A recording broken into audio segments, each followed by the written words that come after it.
जय हिंद बड़ी sir, once again welcome back to one and only differential equations. And आज का एक बहुत ज़्यादा मोस्ट इंपॉर्टेंट वीडियो होने वाला फॉर दी अपकमिंग एनडीएस। ठीक है, जो भी आने वाले एनडीएस देने वाले हैं उनको ये बात समझनी होगी कि भैया डे बाई डे एनडीए का पैटर्न चेंज हो रहा है।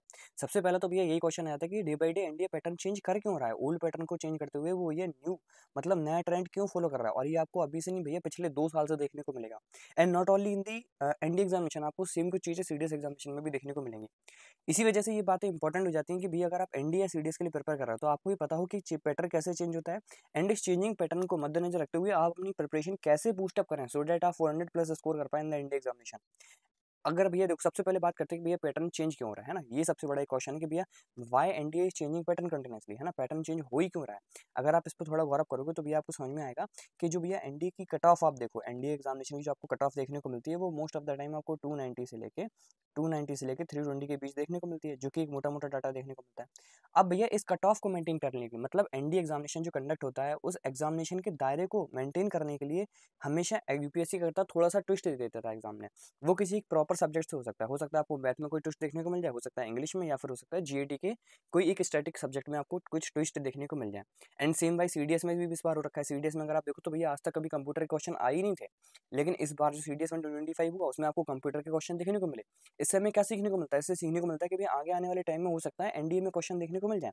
जैसे अगर आप देखो तो कभी सीडीएस में S1 और S6 के इंग्लिश कैटेगरी में क्वेश्चन आया करते थे, लेकिन आज के टाइम पे यही भैया S1 और S6 वाले कैटेगरी क्वेश्चन एनडीए 125 में डालने को देखने को मिले। ऐसा हो क्यों रहा है, ऐसा इसलिए हो रहा है जिससे जस्ट पेपर का एक दायरा मेंटेन हो पाए, पेपर का जो एक बोल सकते हैं ना डिग्निटी होती है वो मेंटेन हो पाए। क्योंकि अगर आप बाकी एग्जामिनेशन को देखो, भले भैया वो आपका एसएससी हो, अभी रिसेंटली एसएससी सीजीएल पे भाई बहुत ज़्यादा वो चल रहा था। ठीक है, ये एसएससी सीजीएल बहुत ज़्यादा पास लग गया, है ना। भले ही आप रेलवे का एग्जामिनेशन देख लो और मतलब मल्टीपल आप एग्जामिनेशन देखो, डे बाई डे आप देख रहे हो कि भैया कंपटीशन इतना ज़्यादा बढ़ता जा रहा है कि चीज़ें मतलब इतने ज़्यादा बच्चों के लिए आज के टाइम पे एक्सपोज हो गई है ना कि वो अच्छे से प्रिपेयर कर पा रहे हैं। ठीक है, बहुत सारे बच्चे मतलब 2-2 3-3 साल से प्रिपेयर कर रहे हैं। इवन आप अगर एनडी की बात करो तो बहुत सारे बच्चे 10th क्लास से ही प्रिपेयर कर रहे हैं इसको। These people are know about, these people are very much aware about it. मतलब हमारे टाइम पे तो क्या होता है कि भैया हमें खुद 12th में होता पड़ा था। आज के टाइम पे ऐसा नहीं है, आज के टाइम पे आपके पास रिसोर्सेज की कमी नहीं है, आपके पास फ्री नोट्स से लेकर सब कुछ प्रोवाइडेड है। एंड बाकी अगर आप एग्जामिनेशन कैटेगरी देखो जो कि एग्जामिनेशन को बिल्कुल ट्विस्ट नहीं कर रहे, वो सेम लेवल पे देखते हुए चले आ रहे हैं अभी तक, तो वहाँ पे आप देख रहे हो कट ऑफ कितनी देखने को मिल रही है आपको। ठीक है, कट ऑफ मतलब आसमान छू रही है, भले ही सीजीएल हो या फिर जीडी का देख लो, मतलब कोई भी एग्जामिनेशन देख लो आप। ऑफिसर काटर के जितने भी यूपीएससी एग्जामिनेशन कराता है वो कहीं ना कहीं इसी वजह से ट्विस्ट देते हैं सो डेट एग्जामिनेशन की एक डिग्निटी मेंटेन हो पाए। ठीक है, इस वजह से देखोगे आप कट ऑफ का फ्लक्चुएशन सिर्फ आपको इसी में देखने को मिलेगा और 25% सेक्शनल कट ऑफ देखने को मिलती है। ठीक है, जो कि 75 और 150 रेस्पेक्टिव होती है for the mathematics section and the GAT section. अब मुद्दा ये चाहता है कि भैया ये तो देखो रहेंगे ये चीज़ें इसलिए ही रहेंगी और कहीं ना कहीं आपके ही बेनिफिट में है जिससे आप कट ऑफ कम देखने को मिले। अब मुद्दा ये आता है कि भैया हम इस कट ऑफ मतलब इन सारे चेंजेस को मद्देनजर रखते हुए अपना टारगेट कैसे बनाएं, अपना स्कोर कैसे बूस्टअप करें। ठीक है, तो इसको करने के लिए सबसे पहले आपको पता चाहिए कि भैया चेंजेस होते क्या-क्या हैं। ठीक है, आपका टारगेट होना चाहिए सबसे पहले 400 plus marks in the India examination, है ना। अगर आप बॉय हैं तो, अगर आप गर्ल हैं तो आप टारगेट करेंगे भैया आप 450 और 470 प्लस लेके आएँ। ठीक है, अब बात करते हैं सबसे पहले देखो जब पैटर्न समझ जाओगे तो समझ जाओगे कि भैया कैसे चीज़ें फ्लक्चुएट हो रही हैं और कैसे हमें आगे बढ़ना है। ठीक है, सबसे पहले बात करते हैं मैथमेटिक्स सेक्शन में। मैथमेटिक्स सेक्शन में आपको कुछ ये मोटी-मोटी यूनिट्स देखने को मिलेंगी, जैसे कैलकुलस हो गया, अलजेब्रा हो गया, वेक्टर 3D, प्रोबेबिलिटी और statistics, matrix and determinant, trigonometry and geometry. ठीक है, ये कुछ मोटा-मोटा देखने को मिलता है। अब सबसे पहले भैया मैंने कैलकुलस क्यों रखा, क्योंकि भाई मैं चिल्ला-चिल्ला के बोलता रहता हूँ कैलकुलस को छोड़ के मत जाना। कैलकुलस आप देखो तो इस बार भी एग्जामिनेशन में आपको ईज़ी देखने को मिली है। बच्चों को टफ लगती है क्योंकि भैया उनका कैलकुलस का बेस ही तैयार नहीं होता। आप समझो कि अलजेब्रा अगर देखो, अलजेब्रा की जस्ट मैं बात बताऊं, बायनोमियल वगैरह थ्योरम वाले क्वेश्चन हो गए तो भैया देख रहे हो आप अलजेब्रा का क्या लेवल जाता जा रहा है क्वेश्चन का। अलजेब्रा के क्वेश्चन जो कभी हिट एंड ट्रायल से हो जाते थे, आज के टाइम पे अगर आपकी कोर वैल्यूज मतलब आपके अगर एग्जामिनेशन में आपके अलजेब्रा चैप्टर पे अगर अच्छी पकड़ नहीं हो तो आप अलजेब्रा के क्वेश्चन कर ही नहीं पाओगे, आप उनको छू ही नहीं पाओगे भाई। इतने ज्यादा तगड़े क्वेश्चन देखने को मिल रहे हैं अलजेब्रा कैटेगरी से, आपको हार्ड क्वेश्चन देखने को मिलते हैं। वहीं पे आप अगर यूनिट देखो कैलकुलस से तो कैलकुलस से आपको इजी क्वेश्चन देखने को मिलेंगे। मतलब आप जितना टाइम अलजेब्रा को दे रहे हो अगर आप उतना का 50% टाइम ही सिर्फ कैलकुलस को दे दो तो आप यहाँ के सारे क्वेश्चन उड़ा लोगे। ठीक है, सेम तरीके से बात करते हैं अपन वेक्टर और 3D की। वेक्टर और 3D भैया कभी स्कोरिंग यूनिट्स हुआ करते थे, आज के टाइम पे भी स्कोरिंग यूनिट है, लेकिन इनके नंबर ऑफ क्वेश्चन आप देख रहे हो डे बाई डे क्या करते होते जा रहे हैं, नंबर ऑफ क्वेश्चन भाई डे बाई डे इनके क्या डिक्रीज होते जा रहे हैं। ठीक है, वेक्टर एंड 3D के। वहीं पे प्रोव एंड स्टेट के तो भाई एज यूजल हमको हमेशा देखने को मिलेगा कि दोनों यूनिट से अल्फा सपोज 35 क्वेश्चन देखने को मिलते हैं, वो इस बार भी हमें देखने को मिले थे। और पैटर्न ऑफ कैटेगरी मतलब कैटेगरी ऑफ क्वेश्चन बोला जाए तो ईजी टू मॉडरेट देखने को मिलते हैं। मोस्ट ऑफ द स्टूडेंट्स अगर आप पढ़ के गए तो आप आराम से इन क्वेश्चन को उड़ा लोगे। ठीक है, आगे बात करते हैं matrix and determinant. Matrix and determinant भैया जहाँ जहाँ का भी हिट एंड ट्रायल से आसानी से क्वेश्चन बन जाया करते थे, आज के टाइम पे वो हिट एंड ट्रायल लग ही नहीं रहा है। मतलब आप समझो ना, पिछले अगर आप पैटर्न को एनालाइज करो 2014 से लेकर 2018 और 19 तक के पैटर्न को, ठीक है, तो आपको मतलब क्रंच देखने को मिलेगा जहाँ पे मैट्रिक्स एंड डिटरमिनेंट के ऐसे क्वेश्चन भाई जो आप सिर्फ शॉर्ट ट्रिक से कर सकते थे। मतलब हम लोग क्या करते थे, मतलब बच्चे क्या करते थे ना उस टाइम पे भाई, क्योंकि आप अगर पीवाईक्यूज लगाते हो तो आपको ही पता होगा, आपने पीवाईक्यूज लगाओगे तो आप देखोगे कि एक वैरायटी ऑफ क्वेश्चन है, मतलब एक मैट्रिक्स दे दिया, अगर आपको उस मैट्रिक्स की प्रॉपर्टीज याद है कि यार ये होता है इस मैट्रिक्स से, मतलब कुछ स्पेशल कैटेगरी ऑफ मैट्रिक्स याद कर लेते थे हम उस टाइम पे। तो अगर अगर आप ऐसा कर लेते हो तो भैया आप आराम से आने वाले क्वेश्चन उड़ा लोगे। लेकिन आज के टाइम पे ऐसा नहीं है। आज के टाइम पे जिनको कभी शॉर्ट ट्रिक्स बोला करते थे यार ये वाला मैट्रिक्स याद कर लो, ये बहुत ज्यादा इंपॉर्टेंट है, आज के टाइम पे ऐसा नहीं देखने को मिल रहा भाई। जुगाड़ बहुत कम देखने को मिल रहा है, ऐसा नहीं है मिल ही नहीं रहे, मिल रहे हैं, लेकिन आप अगर स्मार्टली प्ले करते हो।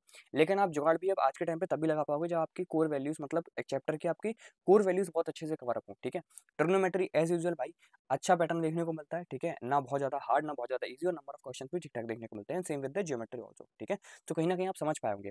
एंड भैया जो हर बार बोला जाता था कि 15 से 20 क्वेश्चन हार्ड आएंगे, वो इस बार भी आए थे, उसमें कोई दो राय नहीं है ना। 15 से 20 क्वेश्चन आपको इस बार भी हार्ड देखने को मिले थे, 15 to 20 क्वेश्चन, ठीक है, जो कैसे देखने को मिले थे भैया, हार्ड क्वेश्चन देखने को मिले थे, ठीक है। और ये भाई हर बार देखने को मिलेंगे, क्योंकि यही वो क्वेश्चंस होते हैं जो कहीं ना कहीं मेरिट में ऊपर या नीचे लेके आते हैं, और यही वो क्वेश्चन होते हैं जो भैया 50% स्टूडेंट्स को एग्जामिनेशन बैठने से ही आउट कर देते हैं, वो सेशनल कट ऑफ ही क्लियर नहीं कर पाते, क्योंकि वो उन्हीं क्वेश्चन में उलझ के रह जाते हैं।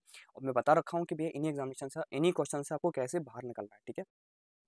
अब बात करते हैं भैया इंग्लिश कैटेगरी के बारे में, क्योंकि देखो सबसे ज़्यादा फ्लक्चुएशंस आपको इंग्लिश में देखने को मिलेंगे। देखो मैं बता देता हूँ मोटा मोटा, क्योंकि मैं पिछले 2-3 साल से एनडी के एग्जामिनेशन को बहुत अच्छे से, बहुत मतलब बारीकी से के एग्जामिनेशन को ट्रेंड कर रहा हूँ, ठीक है, मतलब एग्जामिनेशन को एनालाइज कर रहा हूँ। तो भैया एनडीए 1 का जब भी जो भी एग्जामिनेशन होता है, वो 2022 कुछ भी हो, तो आप देखोगे कि भैया इंग्लिश में आपको वेरिएशंस देखने को मिलेंगे ही मिलेंगे, ठीक है, इंग्लिश में भैया वेरिएशंस देखने को मिलेंगे ही मिलेंगे। और ऐसा नहीं है भैया इंग्लिश 2 में नहीं देखने को मिलता, मतलब एनडीए 2 में नहीं देखने को मिलेंगे, एनडीए 2 में भी वेरिएशंस देखने को मिलेंगे, लेकिन एनडीए 2 में कंपैरेटिवली इजी वेरिएशंस देखने को मिलते हैं, वहीं पे एनडीए 1 में हल्का सा फ्लक्चुएशंस आपको ज़्यादा देखने को मिलता है। जहाँ पे आप एनडीए 2 में बात करोगे तो भी एनडीए 2 2020 कोई भी एग्जामिनेशन हो, यहाँ पे भी आपको फ्लक्चुएशन देखने को मिलेंगे, बस कंपैरेटिवली इजी फ्लक्चुएशंस देखने को मिलते हैं इन द इंग्लिश, ठीक है। फ्लक्चुएशंस दोनों में देखने को मिलेंगे। बाकी अगर मैथमेटिक्स सेक्शन की बात करूँ तो मैथमेटिक्स का भाई कोई भी पेपर उठा के देख लो, आप मैथमेटिक्स का भैया कोई भी पेपर उठा के देख लो, आपको यहाँ पे वन वाली कैटेगरी में आपको भैया उसका क्या बोलते हैं अलजेब्रा हार्ड देखने को मिलेगी, ट्रिग्नोमेट्री कंपैरेटिवली इजी देखने को मिलेगी, और नंबर ऑफ क्वेश्चंस अच्छे देखने को मिलते हैं, एंड वेक्टर 3D से स्टेट प्रो वेब से, इन सारी यूनिट से अच्छे क्वेश्चन नंबर ऑफ क्वेश्चन अच्छे देखने को मिलते हैं, और इजी टू मॉडरेट कैटेगरी में आते हैं, ठीक है। वहीं पे अगर हम एनडीए 2 की बात करें तो भैया एनडीए 2 में आप देखना इस बार भैया जब ट्रिग्नोमेट्री आप पढ़ोगे जाओगे ना, क्योंकि एनडीए 1 में ट्रिग्नोमेट्री के बहुत अच्छे क्वेश्चन आ रखे थे, लेकिन आप जब एनडीए 2 को पेपर को एनालाइज करोगे तो भैया नंबर ऑफ ट्रिग्नोमेट्री के क्वेश्चन जो आएंगे वो भैया रिड्यूस हो जाएंगे, वहीं पे अलजेब्रा का जो इंपॉर्टेंस है वो और ज़्यादा इंक्रीज हो जाएगा, कैलकुलस हल्की सी आपको टफ देखने को मिलेगी, ठीक है। ये भैया चेंजेस हो ही रहे हैं, पिछले आप 2-3 पेपर का एनालाइज करो, एनडी 1 एनडी 2 आपको देखने को मिलेगा, खुद ही आप देख पाओगे, ठीक है। सो इनको क्लियरली मार्क करते हुए अब इसी के अकॉर्डिंग आपको अपनी प्रिपरेशन स्ट्रेटेजी बनानी होगी, ठीक है। इंग्लिश की बात करें तो भैया कुछ यूनिट्स हैं जो आपको छोड़ के नहीं जाना, जैसे डायरेक्ट इनडायरेक्ट आज तक कभी नहीं आया भैया, आज पहली बार आपको नरेशन देखने को मिला, जबकि ये बहुत ईजी टॉपिक होता है। अगर आपने सारे टाइप ऑफ सेंटेंसेस पढ़ रखे हैं एंड यू नो कि यार कैसे डायरेक्ट और इनडायरेक्ट में फ्लक्चुएशंस होते हैं, कहाँ पे भी ये डेट यूज करना है, कहाँ पे आक्स यूज करना है, तो आप आराम से कर लोगे। और कई बच्चे इसको करके भी आए, ऐसा नहीं करके नहीं आए भाई, कई बच्चे इसको करके आए। होमोफोन्स पिछले 2-3 सेशन से आप देखोगे CDS as well as NDA दोनों में इंपॉर्टेंस इनकी बढ़ गई है, ठीक है। आगे देखो भाई पैसेजेस टाइप क्वेश्चन जैसा कि वैसे भी हम प्रैक्टिस करते हैं तो ये इंपॉर्टेंट है। एरर की भैया जो एबीसीडी वाले क्वेश्चन देखने को मिलते थे, अब देखो एरर जो कभी हम सबसे सब्जेक्ट वर्ग एग्रीमेंट पढ़ के चले जाते थे भाई, उसके साथ ही हम डिटरमाइनर्स वगैरह वगैरह पढ़ के चले जाते थे, अब देखो भैया इनसे काम नहीं बन रहा है, ठीक है। डिटरमाइनर्स पढ़ के चले जाते थे, अब भैया इनसे काम नहीं बन रहा है, अब आपको थोड़े से अच्छे level of quality kind of questions को आपको प्रैक्टिस करना होगा। और सबसे बड़ी बात एरर में ये होती है कि भैया एरर आपके सामने होगा एंड आप उसको मिस कर जाओगे।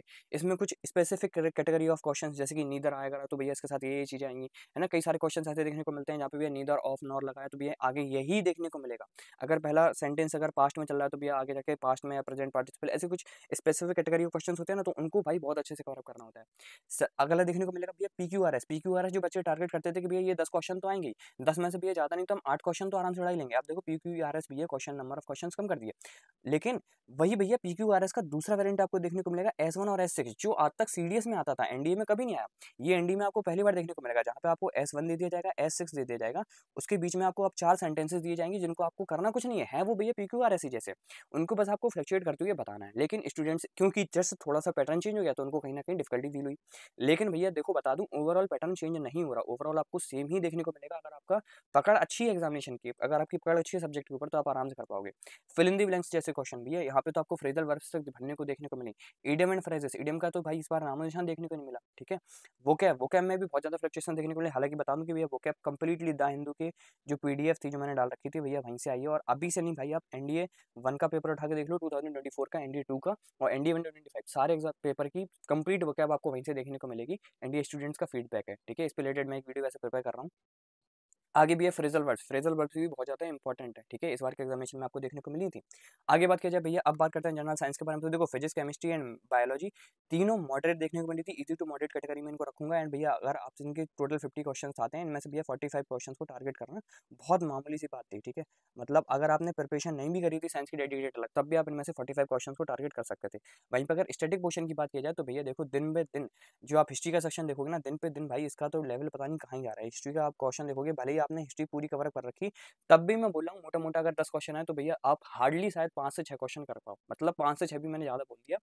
अदरवाइज आप देखो तो भैया हिस्ट्री का लेवल बहुत अच्छा देखने को मिल रहा है। और ये सिर्फ एनडीए में नहीं, आपको सीडीएस एज वेल एज जो आपका सिविल सर्विसेज का एग्जामिनेशन होता है ना, CSE along with the CAPF का, मतलब यूपीएससी जितने एग्जामिनेशन कंडक्ट करा रही है, सब में भाई हिस्ट्री का लेवल तो पता नहीं कहाँ से नेक्स्ट लेवल दे के दे रही है, ठीक है। जहाँ पे पता नहीं कौन सी ट्रीटी दे देगा भाई, आप समझ ही नहीं पाओगे। दूसरा भैया ज्योग्राफी की बात की जाए तो ज्योग्राफी प्रेडिक्टेबल होती है। आप अगर पढ़ के गए हो ज्योग्राफी तो आप आराम से कर पाओगे। जियोमॉर्फोलॉजी कुछ इंपॉर्टेंट अगर टॉपिक्स की बात करूँ तो रॉक हो गया आपका, ठीक है। यहाँ पे आपका अर्थक्वेक हो गया। तो इन टॉपिक से भाई क्वेश्चन हर साल आते ही हैं और इस साल भी देखने को मिले थे। पॉलिटी भी एज यूजुअल आप पार्ट 1 से लेकर पार्ट 6 का कवर करके जाते हो तो आप पॉलिटी के क्वेश्चन भी ग्रैप अप कर पाओगे। इकोनॉमिक्स में 5 ईयर प्लान बोल गया था ना, कर लेना। 5 ईयर प्लान से आया था और आगे भी 5 ईयर प्लान से ही क्वेश्चन आएगा, क्योंकि भाई इकोनॉमिक्स एनडीए में बहुत ज्यादा प्रेडिक्टेबल है और ज्यादा क्वेश्चन भी नहीं आते यार, लिमिटेड क्वेश्चन देखने को मिलते हैं। हालांकि सीडीएस और बाकी एग्जामिनेशन जो यूपीएससी कंडक्ट कराती है उनमें भाई इकोनॉमिक्स का लेवल अच्छा देखने को मिल रहा है और नंबर ऑफ क्वेश्चंस इंक्रीज देखने को मिल रहे हैं as compare to the previous data, ठीक है। इकोनॉमिक्स के क्वेश्चन इंक्रीज देखने को मिल रहे हैं। तो एक एक्सपेक्टेड मतलब ये है कि भैया हो सकता है कि आगे आने वाले एनडीए 2 में आपको हो सकता है इकोनॉमिक्स का वेटेज अच्छा देखने को मिले, नंबर ऑफ क्वेश्चन ज्यादा देखने को मिले। अब तो आपको करना क्या भी है, इकोनॉमिक्स आपको अच्छे से पढ़ के जानी है। बहुत छोटी सब्जेक्ट है यार, लिमिटेड सब्जेक्ट है, आप इसको 2 हफ्ते में बहुत बेहतरीन तरीके से कवर अप कर सकते हो। बाकी भाई आपको रिवीजन करते रहना है। अब जो मोस्ट डिवास्टिंग हो गया आज के टाइम पे, दैट इज करंट अफेयर। भाई करंट अफेयर जो लोग बोलते हैं ना कि भैया मैं तो डेली करंट अफेयर पढ़ रहा हूँ, मैंने भाई आपको 1000 बार समझा रखा है, डेली करंट अफेयर मत पढ़ो। क्योंकि डेली करंट अफेयर जो आप पढ़ते हो वो भैया सबसे बड़ी बात तो ये हो जाती है कि भैया जब आप 2-3-4 महीने बाद देखोगे ना, तो आपके पास 3 से 4 रजिस्टर भरे हुए होंगे। उनको भाई रिवाइज करना अपने आप में एक बहुत बड़ा टास्क हो जाता है। और डेली करंट अफेयर मतलब एक अपने आप में एक बहुत बड़ी हैवी ड्यूटी आप क्रिएट कर लेते हो ऑन योर सेल्फ। जबकि आप देखो तो करंट अफेयर के भाई हार्डली 10 क्वेश्चन देखने को मिलते हैं। वो भी अब देखो तो आज के टाइम पे इतना ज़्यादा चीज़ें फ्लक्चुएट हो गई हैं कि भैया जो कभी पास्ट 6 मंथ का, हमेशा यूपीएससी एनडी के एग्जामिनेशन में सिर्फ पास्ट 6 मंथ का करंट अफेयर पूछता था, उससे बाहर नहीं जाता था। लेकिन आज के टाइम पे आप देखो तो भैया पास्ट 1 ईयर तक का करंट अफेयर पूछा गया। तो कहीं ना कहीं करंट अफेयर को लास्ट मोमेंट पे बाय द मैराथन्स उनसे कवर अप करना ही बेस्ट रहेगा, या फिर आप किसी पीडीएफ से प्रिपेयर करो। या फिर बेस्ट ऑप्शन में बता दूं भाई, अगर आपको करंट अफेयर करना ही करना है, क्योंकि करंट अफेयर से करने से सिर्फ ऐसा नहीं होता कि आप एग्जामिनेशन के सिर्फ करंट अफेयर पढ़ते हो, आपको बाकी वैरायटी ऑफ क्वेश्चंस के बारे में आइडिया लगता है, आपको पता पड़ता है कि यार आगे लाइव मतलब वर्ल्ड में चल क्या रहा है। तो उसके लिए आप क्या कर सकते हो, कोई भी भाई मैगजीन खरीद लो, मंथली मैगजीन्स आती हैं, ठीक है। Magazines are the best solution to cover up the current affair. जिससे क्या होगा, आपको नोट्स भी नहीं बनाने पड़ेंगे, आपके पास हार्ड कॉपी रहेगी। और ये मैगजीन्स काफी सस्ती देखने को मिलती है, 20 to 30 रुपीज में आपको मंथली मैगजीन्स देखने को मिल जाएंगी, ठीक है। सो समझ पा रहे होगे कि बाहर आगे आने वाले एग्जामिनेशन, आगे ट्रेंड जो आ रहा है उसको मद्देनजर रखते हुए कैसे प्रिपरेशन करनी है, ठीक है। बाकी अगर still you have any doubt या फिर कैसे भी ये प्रिपरेशन करनी है, क्या करनी है, तो उससे रिलेटेड तो मैं एक पहली वीडियो बना चुका हूँ एनडीए 2 2025 की तरफ से कंप्लीट ब्लूप्रिंट, जैसे हम सब कुछ बताया, बेस्ट बुक्स कौन सी है, सिलेबस कैसे कवर करना है, कहाँ से क्या करना है, और कैसे ऑनलाइन जाना है, ऑफलाइन मोड में जाना है, सब कुछ मतलब बता रखा है। So you can prefer this video also, उसको मैं एंड स्क्रीन पे लगा दूंगा, ठीक है। So this is all about for this video. और बाकी कोई कमेंट हो तो comment section is just yours, ठीक है।